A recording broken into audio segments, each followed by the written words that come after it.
이 얘기를 하려고만 해도 기분이 너무 좋아서 자꾸 웃음이 나는데, 우리 주보에 설교 한눈에 보기가 있죠. 1번이 기쁨, 슬픔, 아름다운 마음입니다. 네. 이것의 의미를 아시나요?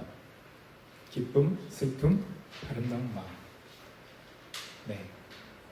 아시는 분들 아시겠지만 노래 제목입니다. 기쁨, 슬픔, 아름다운 마음. 네, 악뮤라는 악동 뮤지션이라는 가수들이 부른 노래인데, 제 최애 가수 중에 하나입니다. 악뮤. 네, 여러분의 최애 가수는 누구인가요? 제 노래를 잘하면 이 노래를 불러드리고 싶은데, 이런 가사가 있습니다. 기쁨 뒤에 슬픔이 오는 건 아름다운 마음이야. 쫓아내지 말고 품어주어라. 아주 예쁜 돌이 된단다. 또 뒤에서는 이렇게 표현했습니다. 겁내지 말고 마주 앉아라. 찬란한 그림이 된단다. 악뮤라는 그룹인데요. 이제 남매예요. 오빠가 있고 여동생이 있습니다. 근데 여동생이 좀 힘든 시간을 지날 때 오빠가 이렇게 둬서는 안 되겠다 싶어서 이제 동생을 위해서 노력하고 나서 나온 정규 앨범이 4집입니다. 이 4집의 타이틀곡이 기쁨, 슬픔, 아름다운 마음이에요. 쓸데없는 소리를 많이 하고 있죠? 네. 근데 왜 이 제목을 소제목으로 가져왔냐? 저는 이 가사가 참 복음적이라고 생각합니다. 우리가 복음을 믿는다는 것은, 하나님을 믿는다는 것은 기쁜 일만 넘쳐나지 않습니다. 분명 우리에게는 슬픈 일들이 찾아옵니다. 그러나 그 슬픔을 부정할 필요도 없고 슬픔을 쫓아낼 필요도 없습니다. 기쁨이 그러하듯이 슬픔도 우리 삶에서 중요한 역할을 하기 때문입니다. 이 기쁨과 슬픔, 이것을 아름다운 마음으로 받아들이고 나면 나중에 이것이 아주 예쁜 돌이 되고 찬란한 그림이 될 거다라고 노래합니다. 예쁜 돌이 된다는 건 아마 단단한 어떤 마음이 되는 거겠죠. 찬란한 그림은 아름다운 작품의 모습을 마주하게 될 것을 이야기하는 것 같습니다. 우리 지난 3주간의 말씀을 한번 돌아보면 우리는 하나님 나라에 대해서 나눴습니다. 3주 동안 하나님의 나라를 나누었다고요? 라고 생각하실 수 있겠지만, 먼저는 이미 임한 하나님의 나라에 대해서 나누었습니다. 하나님 나라는 저 멀리 우리가 죽어서 가는 나라가 아니라 우리에게 힘을 가지고 임하시는 나라이다. 이미 그리스도께서 오심으로 우리에게 그 나라가 임했다라고 나눴습니다. 그리고 두 번째 주에는 그러나 아직 완성되지 않은 그 나라에 대해서 나눴습니다. 아직 완성되지 않은 그 나라이기에 우리는 이 땅에서의 슬픔이, 아픔이 있습니다. 그렇기 때문에 우리가 성경의 말씀대로 신음하고 있는 삶이 우리에게 주어지는 것입니다. 그러나 우리 3주차에 나누었던 흔들리지 않는 나라가 우리의 나라입니다. 우리는 그 슬픔 속에서도 이미 임한 하나님의 나라를 누릴 수 있는 자들입니다. 그래서 오늘부터 또 3주간 이 시편 23편의 말씀으로 함께 은혜를 나누고자 합니다. 3주간 우리는 하나님의 나라를 어떻게 누릴 것인가? 이미 임한 그 나라를 우리는 우리의 삶 속에서 어떻게 누릴 것인가에 대해서 나누려고 합니다. 시편 23편을 묵상하다 보니까 우리 너무나도 잘 알고 있는 본문이지만 하나님께서 우리를 어떻게 사랑하시는지, 어떻게 인도하고 계시는지, 하나님의 사랑이 우리를 어떻게 따르고 있는지, 아름다운 표현들로 가득한 노래, 시입니다. 시편은 시라는 사실을 우리가 기억해야 합니다. 시는 사실을 나열하지 않습니다. 시는 은유와 비유, 메타포들이 가득한 문학 작품입니다. 그래서 우리는 이 시대 상황을 이해할 필요가 있고, 다윗이 말하고자 한 하나님의 목자 되심이 어떠한 것인지를 조금 더 깊이 이해할 필요가 있습니다. 오늘은 시편 23편 1절에서 3절을 나눌 것이고, 그 다음 주에는 4절, 5절, 그리고 마지막 주에 6절에 대해서 나누려고 합니다. 그 중에 가장 중요한 중심 구절이라고 할 수 있는 1절이 우리에게 말하고 있습니다. 다윗이 이렇게 말합니다. 주님은 나의 목자시니 내게 부족함 없어라. 1절의 다윗의 고백은 주님은 나의 목자시다 라고 이야기합니다. 세 번역은 주님이라고 번역했지만 우리 원어 성경을 봐도 그렇고 개역 개정을 봐도 그렇고 여호와는 나의 목자시니 라고 시작됩니다. 여호와, 야훼는 하나님의 이름으로서 하나님께서 우리에게 알려주신 하나님의 이름입니다. 여호와가 나의 목자가 되신다라는 다윗의 고백은 이스라엘 백성들 가운데 역사하신 그 하나님, 포기하지 않으시는 하나님, 그들의 실수, 그들의 넘어짐, 그들의 죄악에도 불구하고 끝까지 그들의 하나님이 되어주시는 그 하나님에 대한 고백이 담긴 것입니다. 그러니 주님이 나의 목자가 되신다라는 다윗의 고백은 여호와, 야훼께서 나의 목자가 되어주십니다. 나의 목자가 되셨습니다라는 고백입니다. 이 고백은 당시 문화적으로 보자면 하나님을 나의 왕이시다라고 고백하는 것과 다르지 않습니다. 고대 근동에서 왕들은 자신을 목자라고 칭하기도 했습니다. 나는 백성들의 목자이다라고 이야기했습니다. 왜냐하면 고대 근동에서 이 목동의 이야기는 너무나도 친숙한 이야기였기 때문입니다. 그래서 목자라고 표현한다면 그 목자가 어떤 뜻을 가지는지, 얼마나 친밀한 존재인지를 쉽게 알 수 있습니다. 이 목자는 그저 양을 먹이는 일을 담당하는 사꾼에 불과한 것이 아닙니다. 목자는 양을 지키는 친밀한 존재입니다. 다윗이 하나님께 고백합니다. 야훼께서 나의 목자이십니다. 하나님께서 나의 왕이십니다. 라는 고백입니다. 오늘 여기서 우리는 하나님과의 관계를 통해서 하나님 나라를 누리는 것의 열쇠가 무엇인지를 볼 수 있습니다. 이미 임한 하나님의 나라를 누리려면 그 하나님과의 관계가 재조정되어야 합니다. 내가 내 삶의 주인이 되어서, 내가 내 삶의 왕이 되어서는 그분의 나라를 누릴 수 없습니다. 그 나라의 주인은, 그 나라의 왕은 하나님이시기 때문입니다. 그렇기 때문에 우리는 이 관계를 점검해야 합니다. 나는 과연 하나님을 나의 왕으로, 나의 목자로 모시고 있는가? 나의 주인으로 인정하고 있는가? 그리고 그분의 말씀에 귀 기울이고 있으며 그분의 말씀에 순종하고 있는가? 그때 우리는 비로소 하나님의 나라를 누리는 그 삶을 시작할 수 있는 것입니다. 그리고 나서 다윗은 이렇게 이어서 말합니다. 내게 부족함 없어라. 이 부족함 없다라는 원어는 시제를 보면 미완료형입니다. 미완료형이라는 것은 지금도 또 앞으로도 언제나 부족함이 없다는 것입니다. 지금뿐만 아니라 앞으로도 그러할 것이고, 그리고 이것은 다함이 없이, 끝남이 없이 언제나 부족함이 없을 것이다 라는 다윗의 고백이 담긴 것입니다. 부족함 없는 삶, 듣기만 해도 기분 좋아지는 삶이지 않습니까? 그런데 우리는 이 부족함이 없다는 것을 쉽게 오해합니다. 무엇인가를 소유한 것으로 오해합니다.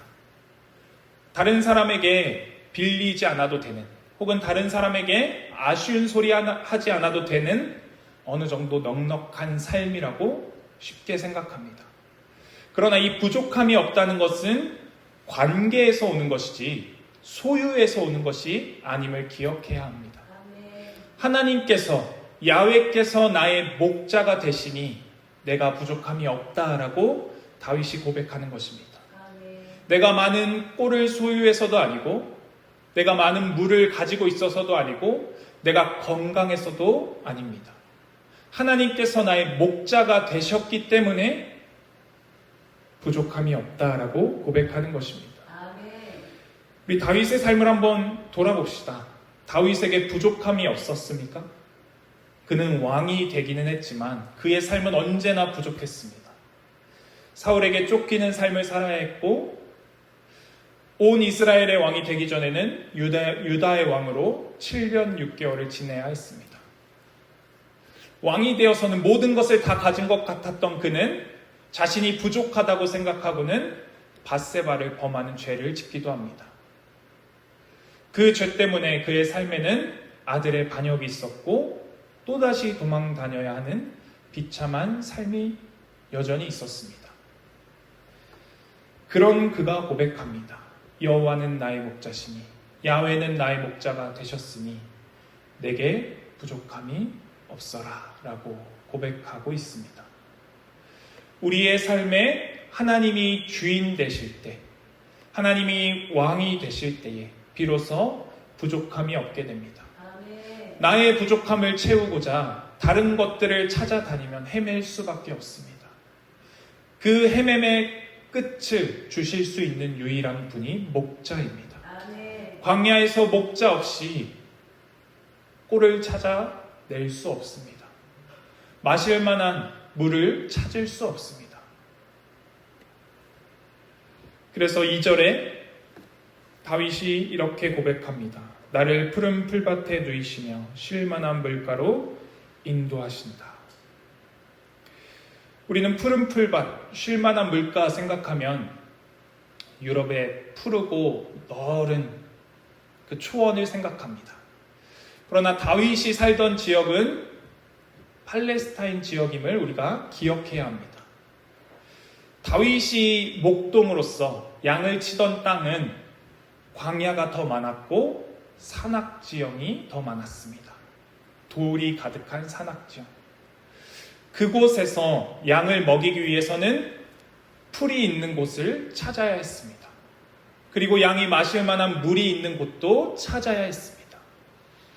양이 홀로 살 수 없는 공간입니다.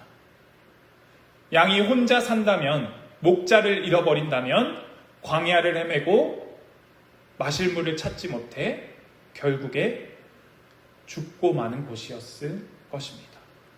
그곳에서 다윗이 고백합니다. 여호와가, 야훼가 나의 목자가 되셨으니 그분께서 나를 푸른 풀밭으로 쉴 만한 물가로 인도하여 주신다라고 고백하는 것입니다. 이 인도하다 라는 단어, 히브리어 원형으로 보면 나할이라는 단어입니다. 나할은 부드럽게 인도하다, 천천히 이끌다, 보살피며 동행하다 라는 뜻입니다. 하나님께서 우리를 인도하신다는 것은 우리를 강압적으로 이것을 해라, 이것을 하지 말아라, 내 말을 지켜라 라고 우리를 압제하시는 것이 아닙니다. 그분의 인도하심은 우리와 동행하시는 것입니다. 아멘. 우리가 지치면, 우리가 버거워하면 때로는 기다려주시고, 아멘. 우리가 이제 힘을 얻고 나아갈 수 있게 되면 올바른 길로 인도해 주시는, 함께 동행하시는 목자 되시는 하나님이 계시다라는 것입니다. 네. 우리가 이 쉴만한 물가, 푸른 풀밭으로 도착했을 때 누리는 것이 무엇입니까?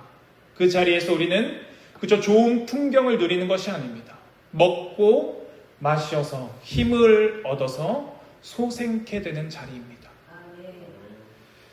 3절에 새 번역에는 나에게 다시 새 힘을 주시고 라고 번역했습니다. 우리가 잘 알고 있는 개역개정에서는 내 영혼을 소생시키시고 라고 말하고 있습니다. 새 번역이 나에게 다시 새 힘을 주시고 라고 번역한 이유를 알 것 같습니다. 영혼이라고 번역된 네페쉬라는 단어는 영혼으로 번역할 수 있지만 영혼으로 번역하면 우리에게 와닿는 의미가 좀 달라집니다. 우리는 영혼과 육을 쉽게 분리하기 때문입니다. 그러나 히브리 문화에서는 영혼은 곧 그 사람의 온 존재입니다. 전 존재를 말하고 있는 것입니다. 그렇기 때문에 새 번역에서 나에게 다시 새 힘을 주시고 라고 번역한 것입니다.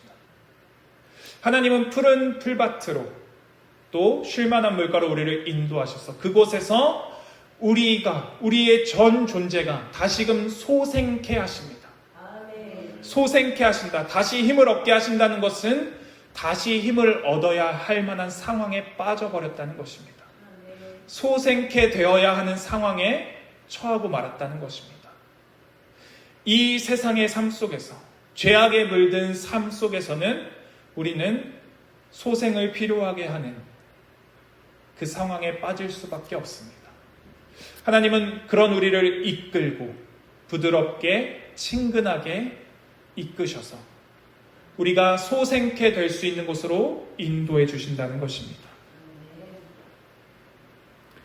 그 자리, 푸른 풀밭과 쉴만한 물가는 다시 새 힘을 얻는, 우리를 회복시키시는 하나님의 위로의 자리입니다. 다시 한번 말씀드리자면 우리가 하나님 나라를 누리는 것은 하나님과의 관계에 있다는 것입니다. 하나님과의 관계가 올바르게 정립되어야, 하나님이 우리의 목자가 되어주셔야 우리가 광야를 헤매지 않을 수 있습니다. 아멘. 쉴만한 물가로, 푸른 초장으로 우리를 인도하시는, 푸른 풀밭으로 우리를 인도하시는 그 목자를 따를 때에 비로소 우리가 소생케 되는, 다시 힘을 얻는 자리에 이르게 된다는 것입니다. 아멘.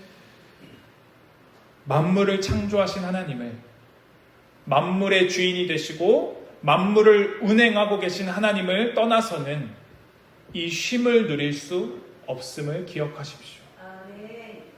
우리가 헤매고 있을 때, 우리가 이 풀밭을 찾아, 쉴만한 물가를 찾아 헤매고 있을 때 하나님께서 우리에게 오셨습니다. 아멘. 양이 목자를 찾아가는 것이 아니라 목자가 양을 찾아냅니다. 아멘. 예수님께서 말씀하셨듯이 예수님은 잃어버린 양들을 찾기 위해 오셨습니다. 아멘. 예수님께서 우리를 찾아내시고 우리를 업고 가셔서 우리를 다시금 힘을 얻게 해주시는 구주가 되어주셨습니다. 아멘. 그 주님을 주님으로 모셔야 합니다. 아멘. 그분이 하나님이다 라고 아는 개념적인 신앙에서 한 걸음 더 나아가서 이제는 그분이 나의 주인이시다 라는 고백으로 나아갈 수 있어야 합니다. 아멘. 시편의 다윗의 고백이 그러합니다. 1, 2, 3절에서는 우리말 성경에는 잘 나타나지 않지만 하나님을 3인칭으로 말하고 있습니다. 그가, 야훼가 나의 목자가 되어주셨다. 그리고 나서 4, 5절에 가서는 그분을 2인칭으로 고백합니다. 당신이라고 고백합니다. 하나님이 이제는 관계의 하나님이 되어주시는 것입니다. 아멘. 그리고 나서 그것이 정립되고 나서 6절에 가서는 다시금 3인칭으로 하나님을 높여드리고 있습니다. 우리는 과연 하나님과의 관계를 어떻게 정립하고 있습니까? 그저 그분, 그렇게 역사하셨던 분, 그렇게 일하셨던 분으로 그치고 있진 않습니까? 아니면 여전히 내 삶 속에 일하시는, 내가 당신이라고 친밀하게 부를 수 있는 하나님으로 모셔드리고 있습니까? 우리는 하나님과의 관계를 올바르게 정립해야 합니다. 아멘. 그리고 나서 1, 2, 3절에서 클라이막스와도 같은 구절이 이어집니다. 다윗이 고백하기를 당신의 이름을 위하여 바른 길로 나를 인도하신다 라고 고백합니다. 아멘. 당신의 이름을 위하여. 이것은 우리를 위한 사랑입니다. 아멘. 하나님의 이름을 위하는 것이 어떻게 우리를 위한 사랑이 됩니까? 라고 질문하실 수 있습니다. 당신의 이름을 위한다 라는 것, 여기서 당신은 2인칭이지만 아마 3인칭으로서의 당신일 겁니다. 왜냐하면 당신은 높여드리는 의미도 있기 때문입니다. 아멘. 이 하나님, 당신의 이름을 위하여 일하시는 하나님, 나의 이름을 위하여 일한다는 것은 나의 명예를 위해서 일하는 것입니다. 하나님은 하나님의 명예를 위해서 일하십니다. 아멘. 그러나 그것이 우리를 향한 하나님의 사랑으로 나타납니다. 아멘. 성경을 통해서 보면 우리가 분명히 그것을 볼 수 있습니다. 하나님께서 이스라엘 백성들을 은혜로 출애굽하여 인도하여 내신 다음에 이스라엘 백성들이 죄를 짓고 하나님을 거절합니다. 그래서 이제는 하나님께서 그들을 쓸어버리시고 모세를 통해서 새로운 민족을 이루시고자 하십니다. 그때 모세가 하나님께 기도합니다. 하나님, 당신의 이름을 위하여, 당신의 영광을 위하여, 당신의 명예를 위하여 이들을 용서하시고 이들을 다시금 회복시켜 주십시오라고 간구합니다. 그러자 하나님께서 하나님의 이름을 위하여 그 마음을 돌이키시고 그들을 다시금 이끌고 가십니다. 이것은 하나님께서 내 이름을 위하여 내가 창조한 피조물들이 내가 창조한 목적대로 살아갈 수 있도록 끊임없이 일하겠다라는 약속과도 같습니다. 아멘. 하나님은 하나님의 이름을 위하시려고만 했다면 그들이 죄를 저질렀을 때 없애시고 새로운 피조물로 영광 받으시면 충분했습니다. 하나님은 역사 속에서 수치를 감내하십니다. 모욕을 감내하십니다. 이스라엘 백성들이 바벨론으로 끌려가는 그때 그들이 바벨론에게 전쟁에 패해서 성전이 무너졌습니다. 성전이 무너졌다는 것은 그 신이 다른 나라의 신과 겨루어서 졌다고 당시 사람들은 생각했습니다. 하나님은 그 수치를 감내하십니다. 아멘. 그 모욕을 감내하십니다. 아멘. 그 이유는 이스라엘을 회복시키기 위한 데 있습니다. 아멘. 하나님께서 하나님의 이름을 위하신다는 것은, 당신의 이름을 위하여 일하신다는 것은 우리를 사랑하시는 그 사랑을 표현하시는 것입니다. 아멘. 이것을 완전히 이루신 분이 예수 그리스도이십니다. 아멘. 그분의 삶이야말로 수치스러운 삶이었습니다.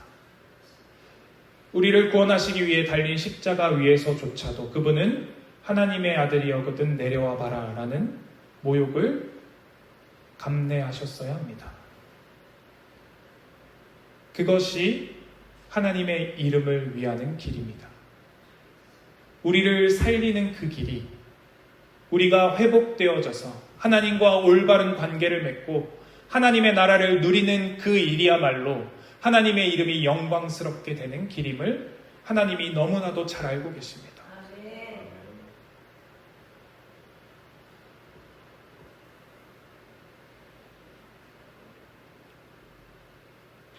그래서 디모데후서 2장 13절은 이렇게 말합니다. 우리는 신실하지 못하더라도 그는 언제나 신실하십니다. 그분은 자기를 부인할 수 없으시기 때문입니다.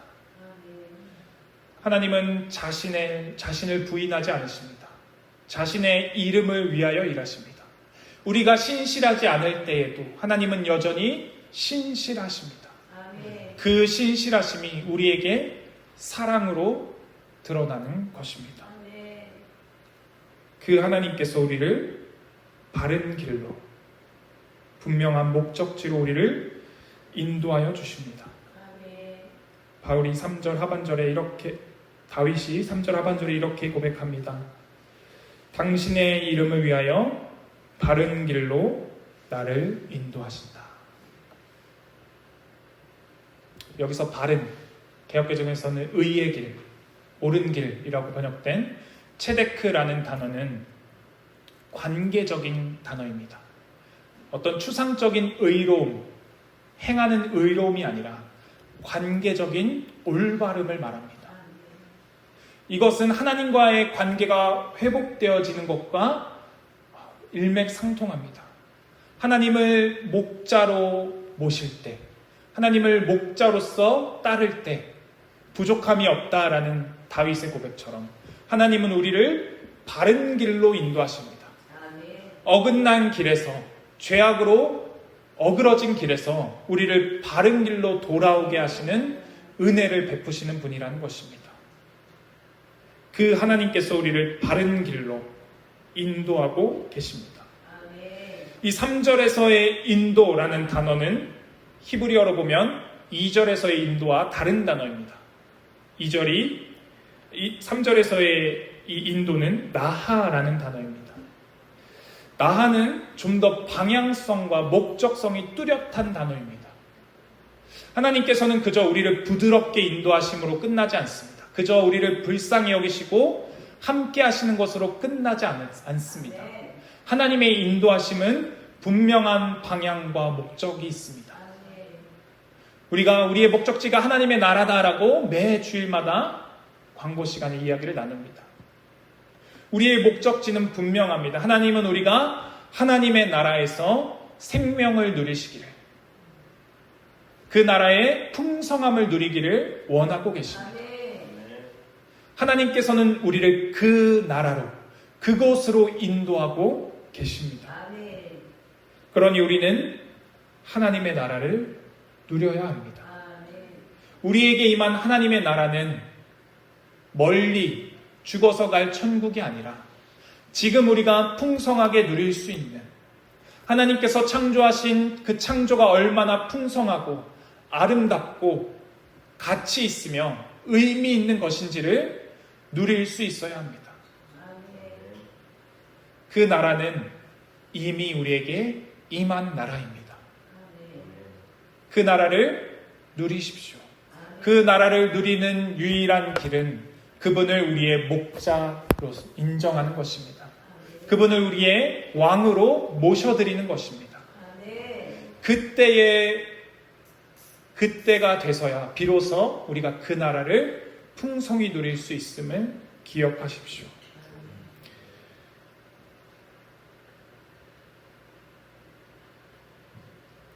오늘 우리는 시편 23편 1절에서 3절의 말씀을 나눴습니다. 우리의 목자가 되셔서 우리를 부족함 없이 채우시는 하나님, 또 우리를 푸른 풀밭과 쉴만한 물가로 우리를 인도해 가시는, 우리와 함께 가시는 그 목자 되신 하나님, 그리고 3절에 우리를 회복시키시는, 다시금 새 힘을 얻게 하시는, 그리고 바른 길로 인도하시는 하나님. 이 하나님은 자신의 이름을 위하여 일하십니다. 자신의 이름을 위하여 일하시는 그 하나님의 사랑은 예수 그리스도를 통하여 온전히 나타났습니다. 이 목자의 표본을 그리스도께서 보여주셨습니다.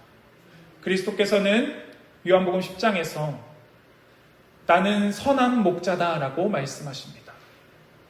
그분께서 우리의 선한 목자가 되어주셨습니다. 우리를 찾아오셨고 우리를 찾으셔서 우리를 소생시키십니다. 그 회복해 하심을 누리고 계십니까? 아니면 그저 개념적으로는 알지만 내 삶에서는 거리가 먼 삶을 살고 있지는 않습니까? 다른 것으로 나의 삶을 채워보고자 한다면, 다른 것으로 나의 삶을 유지해보고자 한다면 소진되고 말 것입니다. 그러나 우리를 찾아오신 그리스도를 붙잡을 때, 그분을 붙들 때, 그분을 우리의 목자 삼을 때 우리는 비로소 소생케 되고 다시 새 힘을 얻는 삶을 살게 될 것입니다. 그러니 그리스도를 왕으로, 주인으로 모셔서 그분의 음성에 귀 기울이십시오. 그때에 우리가 풍성한 삶을, 주님께서 우리에게 주시는 생명이 넘치고 더 넘치게 하시는 그 삶을 누릴 수 있게 될 것입니다.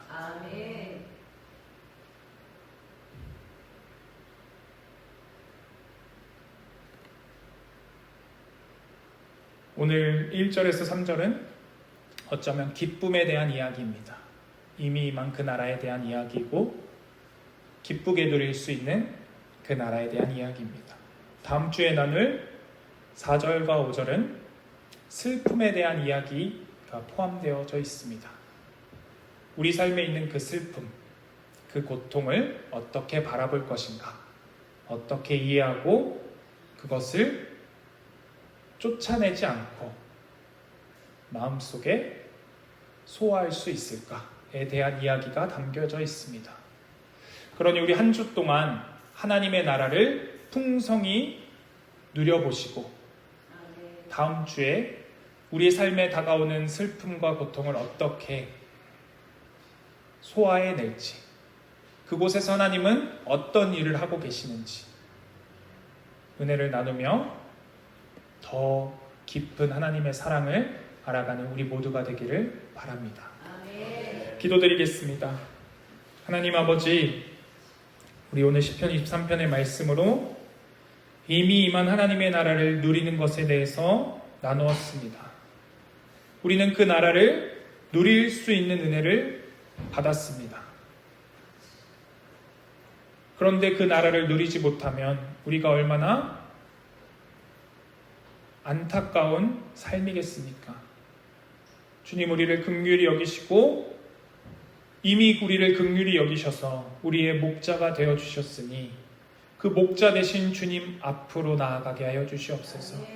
그 목자가 우리를 인도하시는 그곳으로, 바른 길로 인도하시는 그 길을 따라서 우리와 함께 하시는 주님과 동행하여 우리의 삶에 하나님께서 주시고자 하시는 그 풍성함을, 그 생명을 누리게 하여 주시옵소서. 그렇게 우리를 생명으로 인도해 주시는 주님의 사랑이 얼마나 깊은지 우리 모두가 깨닫기 원하오니 우리의 삶 속에 하나님의 이름을 위하여, 당신의 이름을 위하여 일하시는 주님의 사랑으로 넘쳐나게 하여 주시옵소서. 그 사랑이 우리 삶 가운데 흘러 넘치기를 바라오며 예수 그리스도의 이름으로 기도드렸습니다. 아멘.